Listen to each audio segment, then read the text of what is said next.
I just love seeing landslides, love it. So I think we'll have 5 minutes looking through all of that. Luckily it's a relatively safe area. I'll stick to the outer edges around there, see if anything's washed out. Chances are that there's nothing in around this area, but you've got to have a look. There's some cool stuff still to see. Like these shells underneath this big shale slab. Look at them, beautiful. Check this beautiful Ammonite out. All the calcitic chambers are there. It's split off the shell but then left the calcite.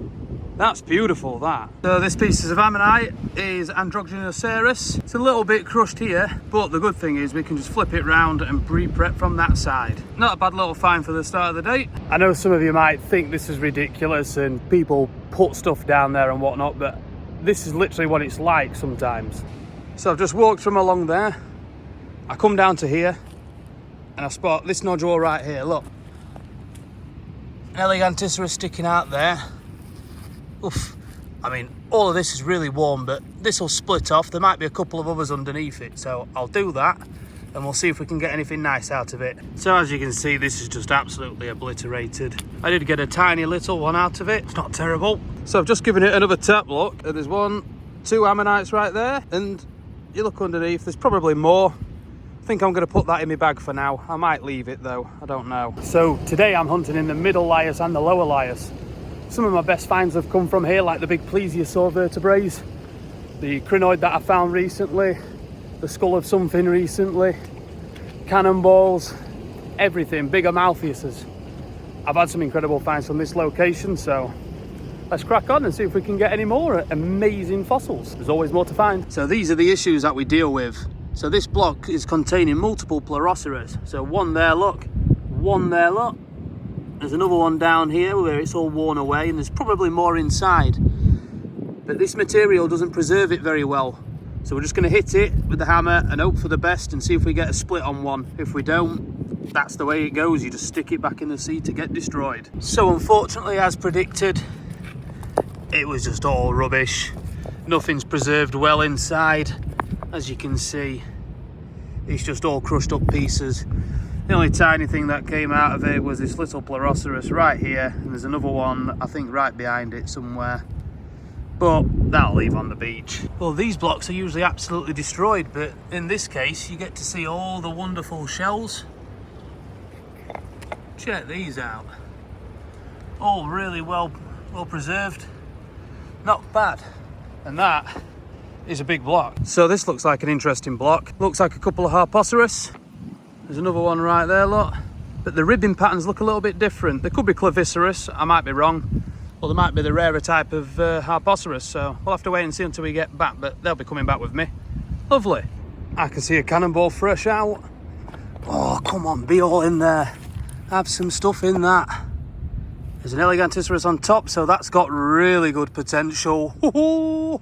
So hopefully potential. So I feel like this is going to have something inside it, or quite a lot of Elegantiseras. This one, it does have a keel showing right there. So I've got my hopes up for this. This one I'm doubtful, but we'll hit. And then that one there also. So these are all from the jet rock layer. That's where you get all your jet, Whitby jet, semi-precious gemstone, everything from. These always have the potential to be good. You've probably seen the golden cannonball fossil. That's what these are, essentially, with the pyrite encased all around them. So we're going to give them a hit and hopefully we'll get something good out of them. Right then, first one. Had a nice hit. Yeah, I'm pretty certain there won't be anything in this one, so that one gets discarded. Right, next up's this. So we're going to hit it right along the plane of the side here and hope for the best. Wow.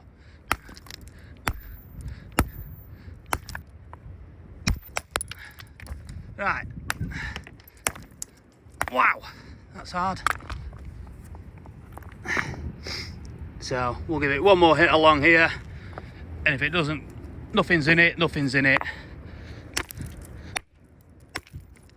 Oof, that were a bad split, but it's a good job. There's absolutely nothing in it, just a really crushed layer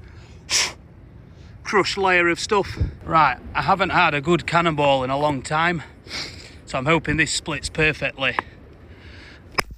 Oh, terrible split. And would you look at that? Nothing inside them. Wow. That's a disappointment. This is why you should always whittle down the blocks just in case. Now this is really poorly preserved. This wouldn't have been worthwhile prepping, but there was an Eleganticeros in there. Right, this is my final one.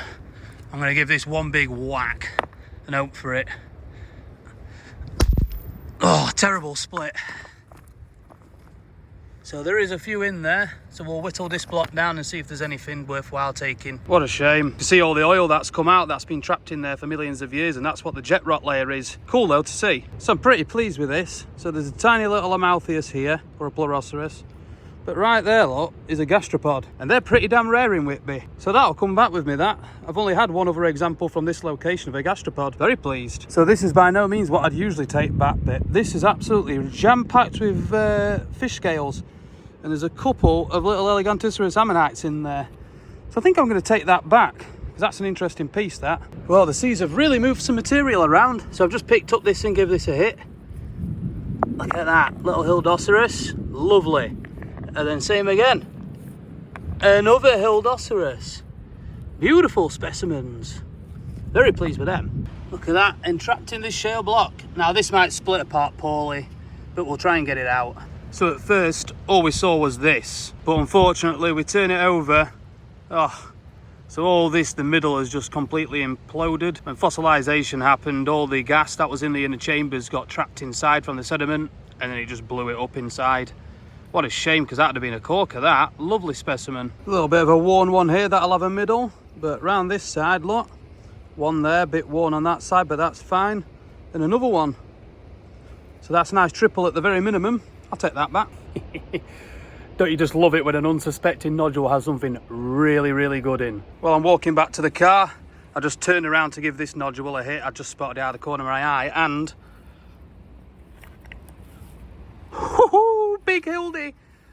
I'm hoping that's all complete, because that's a fairly big sized one. 5, maybe 6 inches. Very pleased. So, one of the things that I love about fossil collecting is every tide, the beach gets replenished. Not to a drastic extent unless there's been storms, but all of the shale on the beach. I mean, you look at all of this.